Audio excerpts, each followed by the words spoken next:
कि इसराइल और ये सब मिलके कोशिश अब ये कर रहे हैं कि वेस्टर्न मेडिटेरेनियन में जो गैस बेपनाह डिस्कवर हुई, बेपनाह यानी उसकी था नहीं है, उसको जल्दी से टैप किया जाए ताकि रूस जो है, रूस के ऊपर डिपेंडेंस यूरोप की खत्म हो।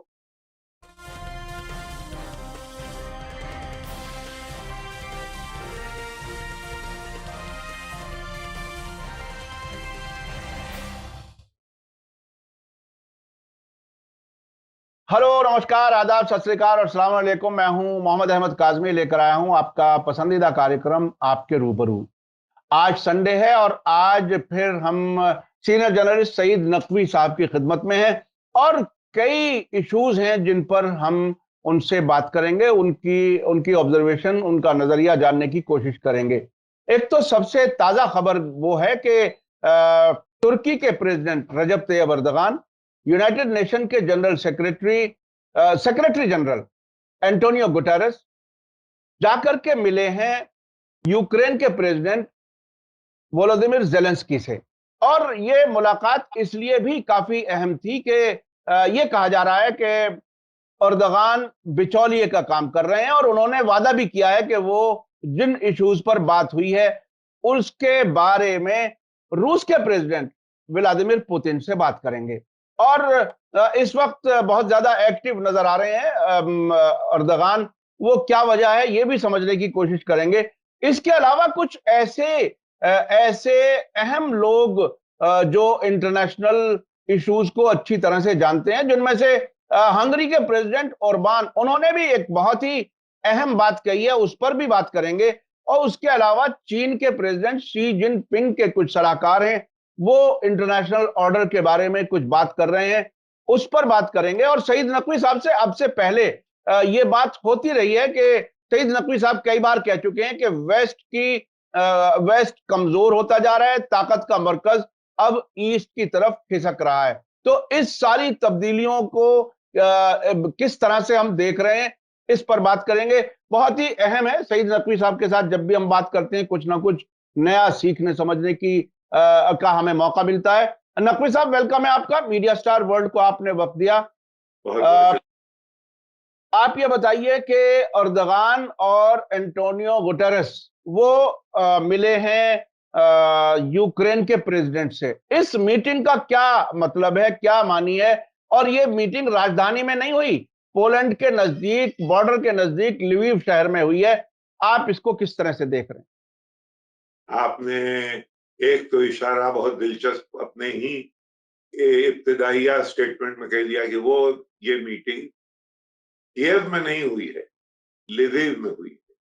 लिविव वो शहर है जो कि पोलैंड के करीब है, और जहां सबसे पहले अमेरिकन ने अपनी एम्बेसी जब खोली तो इस तरफ नहीं खोली, बल्कि पोलैंड के करीब खोली, क्योंकि पोलैंड से राबता रखना जरूरी है।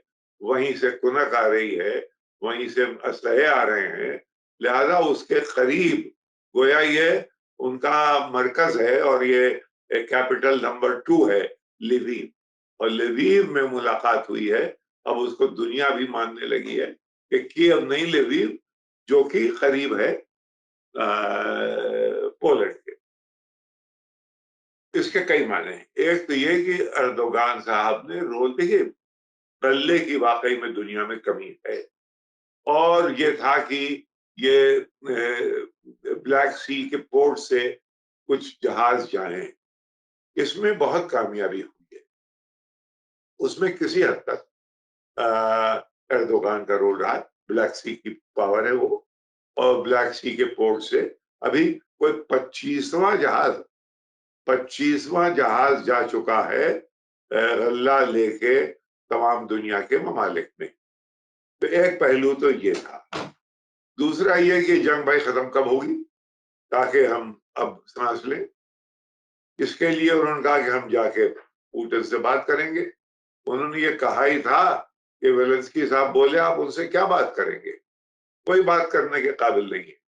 जब वो ये वकेट करेंगे यूक्रेन, तब बात होगी। यानी अब उन्होंने बिल्कुल एक जीरो, यानी कहने का मतलब ये है कि उनका एड्रेनलिन इतना हाई कर दिया है अमेरिका ने कि लगे रहा, चढ़ जा बेटा सूली पे, जा हटना मत, हम तुम्हारे साथ हैं, समझे।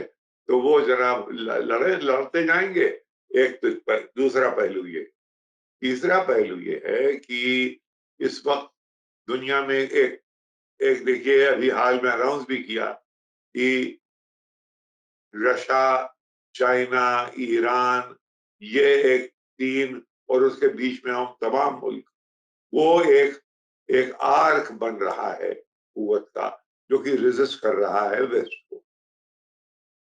इस खेल में एर्दोगान साहब रह जाते तो अब उनको यह है कि वो अपना पुराना खेल रिवाइव करें। वो क्या था, अगर आपको याद हो कि 2003 में इन्होंने अमेरिकी फौजों को इराक जाने से मना कर दिया था, तुर्की के रास्ते से, और वो जनाब उसकी वजह से ये इलेक्शन जीत गए। फिर इन्होंने देखा कि एंटी अमेरिकनिज्म और एंटी जायनिज्म और एंटी इजराइल प्लैंक जो है वो मुस्लिम ममालिक में बहुत मुफीद है इलेक्शन के लिए, इसीलिए ये इलेक्शन ताबड़तोड़ जीतते चले आए। अब हालात कुछ नागुफ्ताबे हैं। अब ये है कि ये कुछ कमजोरी की अलामतें हैं, और ये कि इकानमी कमजोर है, और इधर रकाबत इनकी है ईरान से, वो एकदम पावर दिखाई दे रही है वेस्ट एशिया में, और यहाँ अब इनके ऊपर डाउट है। तो अब ये पुराने उनको रिश्तों को दोबारा री एस्टैब्लिश करने की कोशिश कर रहे हैं। इनकी जेब में दो तीन कार्ड्स और भी हैं। एक कार्ड जो इनका बहुत अहम है, और जो इस बहुत, अगर ये दबाएंगे तो वो कार्ड निकल के इनको काट लेगा, वो है अखवानुल मुस्लिमीन। आप दुनिया के अखवान के सबसे बड़े लीडर हैं, आपके इजिप्ट के बाद। तो ये दोनों, और हमास से रिश्ता है, तो उसको इस वक्त ये दबा रहे हैं। उस कार्ड को ये अपनी जेब के अंदर रुमाल की तरह इन्होंने दबा दिया है। वो एक कार्ड इनके पास है। लेकिन इस सबसे बड़ी बात जो है वो ये है कि इसराइल और ये सब मिलके कोशिश अब ये कर रहे हैं कि वेस्टर्न मेडिटेरेनियन में जो गैस बेपनाह डिस्कवर हुई है, बेपनाह यानी उसकी था नहीं है, उसको जल्दी से टैप किया जाए, ताकि रूस जो है, रूस के ऊपर डिपेंडेंस यूरोप की खत्म हो। और वो अब रूस के ऊपर डिपेंडेंस खत्म करने के लिए कई जमूरे सामने लाए गए। एक तो यह हुआ कि साहब कतार जल्दी से एलपीजी दौड़ा दे। अरे भाई, इतनी जल्दी नहीं होता है। दूसरा यह कि कीमतें इतनी ऊपर कर दो कि हमारा जो शेल गैस है अमेरिका का, वो कंपेटिटिव हो जाए और वो हम जल्दी जल्दी दौड़ा दें। एक स्कीम ये निकली, वो रद्द हो गई। अब यह है कि यहां से गैस किसी तरह से पाइप लेके हम यूरोप तक पहुंचा दें। लेकिन अभी इस गैस के तैयार होने, अरे साहब, नॉर्थ स्ट्रीम 1 को ठीक होते होते ये हो गया था कि तकरीबन ये कहा जा रहा था यूरोप में कि अब आप गर्म पानी से नहीं, ठंडे पानी से नहाइए। ये हो गया तो यूरोपियन की आदत नहीं है। तो अब ये कब बनेगा, यानी ये कि यहाँ से गैस पाइप होगी, तो कौन जीता है तेरी जुल्फ के सर होने तक, समझे। ये है किस्सा। इन सब चीजों में ये तमाम पहलू हैं जिसमें कि एर्दोगान साहब इस वक्त एक एक रोल प्ले करने की कोशिश कर रहे हैं। आपने सी जिनपिंग के जो हु बो, उनके एक बड़े एनालिस्ट हैं, उन्होंने तो बहुत लंबा आर्टिकल है, और उसमें दो तीन चीजें बड़े कायदे। वेस्ट ये उम्मीद कर रहा है कि किसी न किसी तरीके से कोई शिगाफ पैदा हो रूस और चीन के बीच में। ये उनका एक आईन अव्वल है।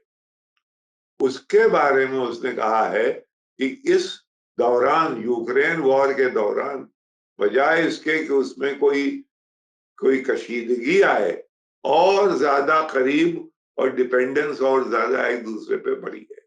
और ये रिश्ते जो हैं, इन्होंने जो कहा था जनवरी में, नहीं फरवरी की 4 तारीख को बल्कि कहा था ये कि इन रिश्तों की कोई लिमिट नहीं, हम जो चाहे करें आपस में। और जिसके बाद की ये फिर कयामत आई और 24 तारीख का इन्वेजन हुआ, जो कि मेरे नजदीक इसमें यह है कि अनप्रोवोक को कहते हैं, मेरे नजदीक ये प्रोवोक था। आप हमारे दरवाजे पे आके हुल्लड़ करना शुरू करें तो भाई भाई बंदूक निकाल के आगे झांकूगा क्या हो रहा है, ये हो रहा था। खैर, तो एक पहलू ये है। अच्छा, एक बात मैं भूल गया एर्दोगान की बात करते करते। जी जी जी। वो बहुत ही अहम बात है, बहुत, बल्कि सबसे अहम बात, यानी सारे फसाने में जो सबसे अहम बात थी वही मैं भूल जाऊं, इसका मतलब मेरी याददाश्त को कुछ कुछ सवाल उठना चाहिए। ज़ैपोरिज़्ज़ा, ये एक न्यूक्लियर पावर प्लांट है बड़ा, जो कि उन इलाकों में है साउथ में जो कि रशियन कंट्रोल करते हैं। उस पे आप यूक्रेनियंस ने कुछ मिसाइल मारे। अगर वो मिसाइल लग गए और उनमें कहीं शिगाफ पैदा हुआ तो ये, इन्होंने खुद कहा है, एर्दोगान ने और सेक्रेटरी जनरल ने, दोनों ने, कि फिर ये सुइसाइड होगा और ये चेरनोबिल तो आप भूल जाइए कि उससे बहुत बड़ी चीज होने वाली। ये एक बहुत अहम बात है। फिर आगे सी पे, तो उसमें यह है सी जिनपिंग के इन दोनों की दोस्ती और बढ़ी है, और वो ये कह रहे हैं, सर बड़े मजे की बात ये है कि बहुत ही इत्मीनान का स्टेटमेंट है सी की फॉरेन पॉलिसी, कि वो चाहते हैं, अमेरिकन हमको अपना सबसे बड़ा रकीब समझते हैं, सबसे बड़ा दुश्मन, कंपेटिटर कहते हैं, लेकिन उसके उस दायरे में बहुत सी गुंजाइश है जो हम उनसे कोऑपरेट कर सकते हैं। देखिए, बड़ी सूझबूझ का की कौम है ये, तो लिहाजा पूरा दायरा वो है, हम कहाँ कहाँ कहाँ हमारे इनसे रिश्ते हैं, वो यूरोप से कहाँ रिश्ते बन सकते हैं। तो एक एक तरफ तो ये है कि हम जानते, इसमें क्या है, एक बहुत बड़ा हिस्टोरियन फिलोसोफर गुजरा है, ग्रीक, तुसाइडीडीज, उसका तस्करा आपके प्रोग्राम में मैं पहले कर चुका हूं। उसने पेलोपोनेशियन वॉर्स, यानी स्पार्टा और एथेंस के बीच में जो जंगें हुई, बड़ी अजीम शान जंगें 30 साल तक चली और उनमें कोई न जीत, वो एक वहां से एक थियरी बनी कि उसको कहते हैं तुसाइडीडेस ट्रैप। वो ट्रैप क्या है कि जब एक इस्टेब्लिश्ड पावर, प्रिंसिपल ये है कि अगर एक इस्टेब्लिश पावर को एक नई पावर चैलेंज करती है इस हद तक कि वो उसकी उसकी पेडेस्टल से हट के उसकी जगह वो आ जाए, तब तुसाइडीडेस के प्रिंसिपल के हिसाब से जंग होती है। यानी बहुत से लोग वेस्ट में इस प्रिंसिपल को देख रहे हैं कि क्या चीन की राइज ऐसी है, जिस जमाने में ये कहा गया था और जिस जमाने में फर्ज करिए कि कांग्रेस ऑफ वियना हुई थी 100 इयर्स वॉर के बाद यूरोप में, या 30 इयर्स वॉर के बाद, ये जमाना वो था जबकि एक एलिमेंट गायब था, वो एलिमेंट है न्यूक्लियर। अब उस ट्रैप को इस तरीके से न देखना चाहिए, क्योंकि अगर किसी ने न्यूक्लियर हथियार चला दिया, सबसे बड़ी गारंटर और बड़ी जंग का न होने का न्यूक्लियर पावर है। कि क्योंकि अगर आपने कहीं गलती से छोड़ दिया तो दूसरा, यानी ये कि पहले रूस और अमेरिका के बीच में लोग बातें करते थे कोल्ड वॉर के जमाने में कि भाई फर्स्ट स्ट्राइक कैपेबिलिटी किसके पास? उनके पास है तो नहीं। क्या मतलब था? यानी हम जाके उनके तमाम साइलोस को खत्म कर दें एक स्ट्राइक में। फिर यह था कि सेकंड स्ट्राइक कैपेबिलिटी किसके पास है? यानी ये कि आपने मारा, फिर उधर से जवाबी हमला आया, फिर वो आपको खत्म कर देगी। यानी दुनिया के खत्म हो जाने की बात हो रही थी तब। अच्छा, नकवी साहब, आप चूंकि न्यूक्लियर वाले उस पे आ गए, तो मेरे जहन में दो तीन चीजें आ रही हैं जो बहुत ही ताजा हैं।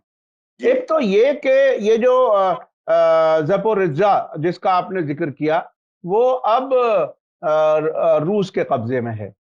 क्या, मैं दो तीन चीजें आपको याद दिलाऊंगा, फिर आप बताइएगा, क्या उसको अब रूस के लिए मजबूती के तौर पर देखते हैं? ये बार्गेनिंग चिप के तौर पर रूस के पास है अब, क्योंकि उससे बहुत बड़े खतरात पूरे यूरोप के हैं।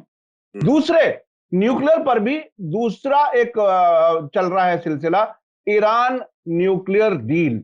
उसमें यह कहा जा रहा है कि ईरान ने कह दिया कि हमारे पास टेक्नोलॉजी और सामान मौजूद है, जब चाहेंगे हम बना लेंगे। अब क्या ईरान के पास बार्गेनिंग चिप हो गया है जिसकी वजह से अभी एग्रीमेंट होगा?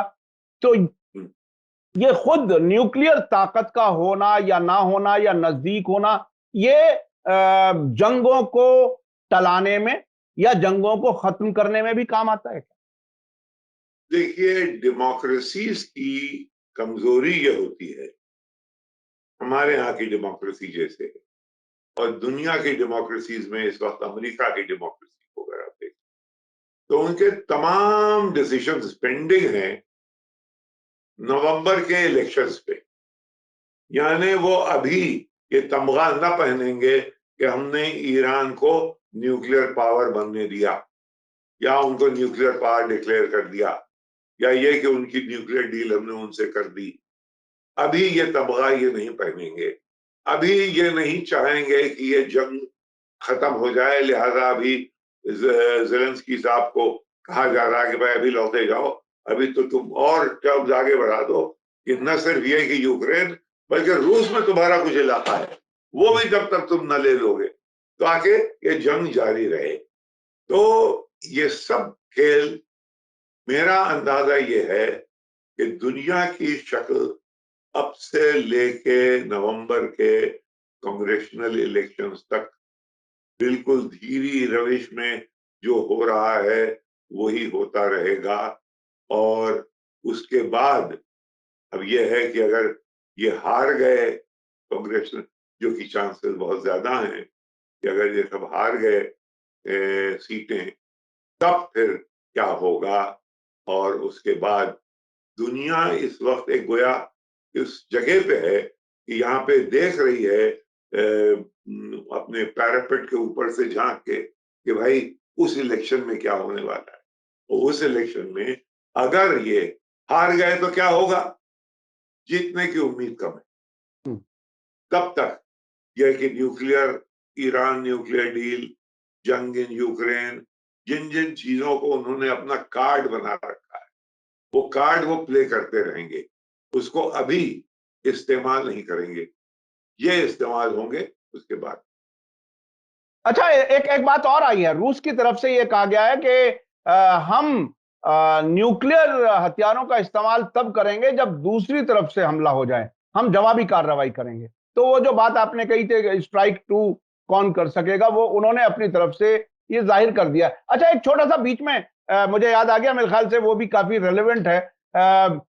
डोनाल्ड ट्रंप के यहाँ रेड हुआ है और वहां से यह बताया जा रहा है कि न्यूक्लियर खुफिया मालूमात वहां से मिली हैं उनके घर से।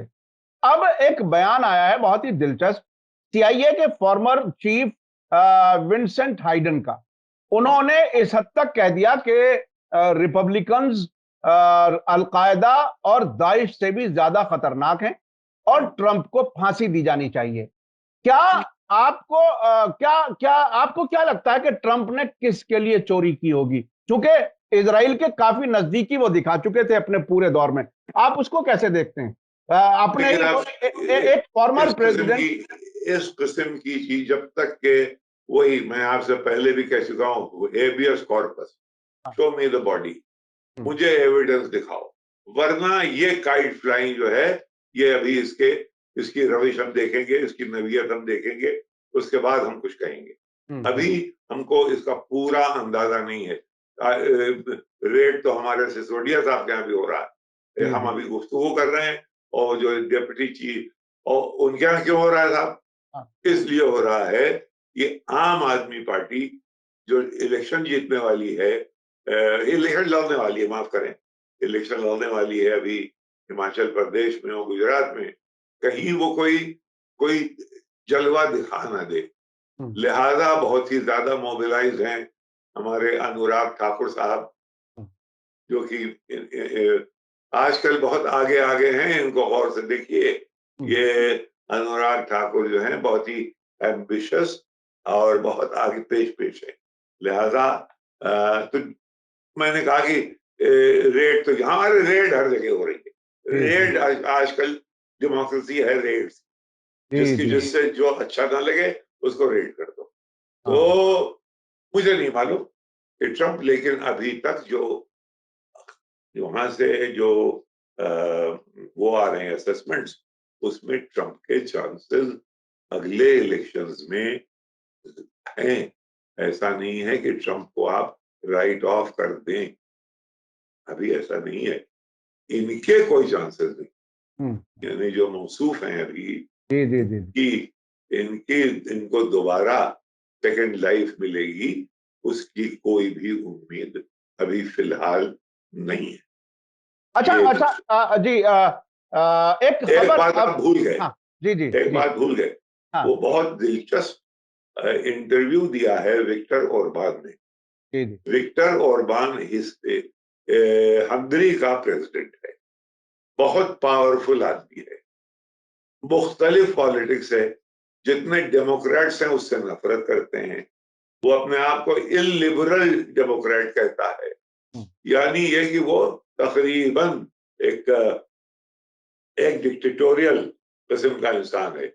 लेकिन डिक्टेटोरियल इंसान होना और उससे हमें जरा सा गुरेज करना वो एक बात है, लेकिन उसकी एनालिसिस, क्योंकि वो इनसाइडर है, पुतिन के भी बहुत करीब है, यूरोपियन यूनियन का मेंबर है, सबको आसपास से देख रहा है, वो ये कह रहा है कि EU विल बी वीकर, ये मैं उसमें से पढ़ के बता रहा हूं आपको, EU will be weaker after the end of the Ukraine war. Ukraine war के बाद EU, यूरोपियन यूनियन, कमजोर निकलेगा, नंबर 1।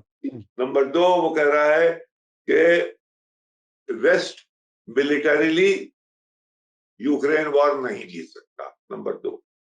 नंबर 3, वो कह रहा है world has not lined up, दुनिया अभी वेस्ट के पीछे नहीं खड़ी हो गई है कि the world has not lined up behind the USA and Ukraine. A large part of the world demonstrably does not stand behind them. The Chinese, the Indians, Brazilians, South Africans, Arab world, Africa, ये सब उनके दायरे के बाहर हैं, ये वो कह रहा है। फिर it is easily possible, ये उसकी खास टीप का मिसरा ये है, it is easily possible that after the war, demonstrably West की सुपीरियरिटी, यानी वेस्टर्न हेजेमनी और उसकी सुपीरियरिटी खत्म हो जाएगी। ये एक यूरोपियन लीडर जो कि यूरोपियन यूनियन का मेंबर है, वो ये बाकायदा स्टेटमेंट दे रहा है। दूसरा, एक वक्त नहीं है, वरना दरअसल ये इस जंग के कई पहलू हैं। अब एक ये है कि ये एंग्लो सैक्सन जर्मनी को हमेशा खत्म कर देना चाहते। अब देखिए जर्मनी को कहां कर दिया इन्होंने, अब उनके यहाँ घुसल लेना मुश्किल हो रहा है। अब आपने कह दिया कि नॉर्थ स्ट्रीम 2 नहीं देंगे, भाई क्यों? इसलिए कि वहां अमेरिकन ट्रूप खड़े हुए हैं। वर्ल्ड वॉर 2 के बाद, वर्ल्ड वॉर 1 के बाद एक ट्रीटी हुई थी वारसाइज में, वारसाइज जो कि फ्रांस में बहुत ही जगह मशहूर जगह है, वहां ट्रीटी जो की बहुत ही ह्यूमिलिएटिंग टर्म्स थे जर्मनी के लिए, उसको लोग कहते हैं, उसी में अलामतें थी नेशनलिज्म की, जिसको कि हिटलर ने दूसरी जंग अजीम में इस्तेमाल किया, यानी ह्यूमिलेट हुआ जर्मनी वहां, इन्होंने इस्तेमाल। अब बाद में पिट गए।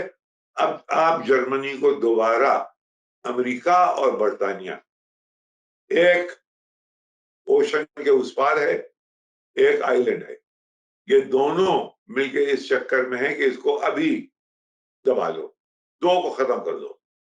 एक तो इस बीच में यूक्रेन रहे ना रहे उनको कोई मतलब नहीं है। रूस को खत्म करो और जर्मनी को खत्म करो। खत्म करने का मतलब उसको वीकन करो और इनको वीकन करो।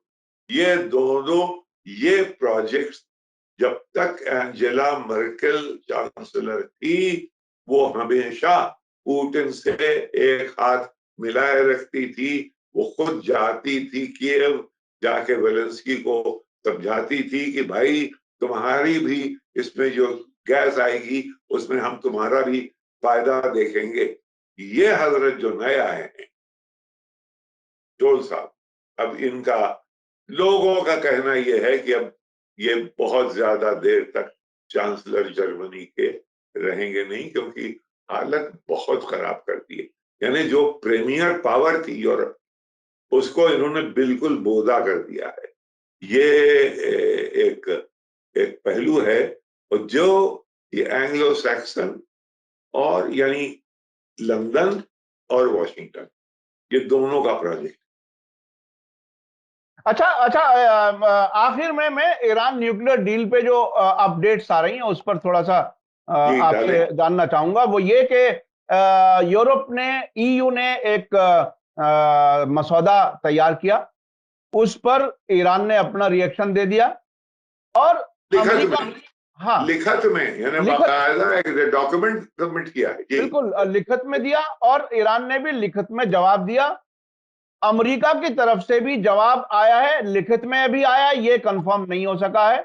लेकिन अल जजीरा अरबिक ने कुछ सोर्सेज के हवाले से उस डील की डिटेल्स बताई हैं। उसमें कहा गया है कि एग्रीमेंट इमिनेंट है, हो सकता है जल्दी हो जाए। इसी बीच में इजराइल बहुत ज्यादा एक्टिव है। उन्होंने जर्मनी में बात की कि ये डील ना हो पाए। अमेरिका भी, उनके फॉरेन मिनिस्टर जाने वाले हैं अभी अगले हफ्ते, उसको रोकने का बार बार वो कहते हैं कि ये डील नहीं होनी चाहिए। अब जब यहां तक पहुंच गए कि उसकी कुछ डिटेल्स भी सामने आने लगी, अब आपको क्या लगता है कि कितनी दूर है? रूस के डिप्लोमेट ने भी कहा था इस हफ्ते या अगले हफ्ते एग्रीमेंट हो जाए। ये लोग चाहते हैं कि एग्रीमेंट हो जाए, लेकिन मैंने आपको बताया कि वो अपने गले में ये तमगा, यानी ईरान की किसी भी हरकत को लेजिटिमाइज करना, यानी कि ज़ायनिस्ट लॉबी जो अमेरिका में है उसको नाराज करना, ये अभी इनमें अभी इतनी कुव्वत है नहीं बाइडेन साहब में। मेरे ख्याल में ये अभी इंतजार करेंगे कि ये इलेक्शन हो जाए कांग्रेस के, उसके बाद उसमें फिर ये मेरा अपना अंदाजा ये हो सकता है भाई हो जाए। तो आप मुझसे कहिएगा कि नकवी साहब आप गलत निकले। जी जी जी जी, बहुत बहुत शुक्रिया। आप जिस गहराई से चीजों को जानते हैं और फोर्सी करते हैं, आने वाले वक्त के बारे में भी बताते हैं, वो बहुत ही अहम होता है। और मैं समझता हूं हमारे जो दर्शक हैं, जो देखने वाले हैं, नाजरीन हैं, वो भी, उनके भी जहन काफी खुलते होंगे। और मैं अक्सर कहता हूं अपने दर्शकों को कि खबरों पर नजर रखें। अब मैं कभी कभी इस हद तक कह देता हूं कि अगर ऐसा हुआ तो ये समझ लीजिएगा, अगर ऐसा हुआ तो ये समझ लीजिएगा। तकरीबन इतनी मेच्योरिटी हमारे देखने वालों में हो, और हो रही है, हमारे कमेंट्स से पता चलता है कि वो दुनिया को काफी बेहतर अंदाज में समझ रहे हैं। बहुत बहुत शुक्रिया सईद नकवी साहब, आपसे हमें काफी मदद मिलती है, आपकी बात लोगों तक पहुंचती है और लोग उसे पसंद करते हैं। आपकी याददाश्त, आपका जो प्रेडिक्शंस हैं, वो सब लोग उसको देखते हैं, समझते हैं और यकीन भी करते हैं। बहुत बहुत शुक्रिया नकवी साहब, आपने हमें वक्त दिया। इसी के साथ मुझे दीजिए इजाजत। धन्यवाद, शुक्रिया। जय भारत, जय हिंद। मीडिया स्टार वर्ल्ड के और वीडियो देखने के लिए हमारे चैनल को सब्सक्राइब करें और सीधे नोटिफिकेशन पाने के लिए बेल आइकन दबाएं। और अगर हमारी खबर सच्ची और अच्छी लगे तो अपने व्हाट्सएप, इंस्टाग्राम, फेसबुक और ट्विटर अकाउंट पर जरूर शेयर करें।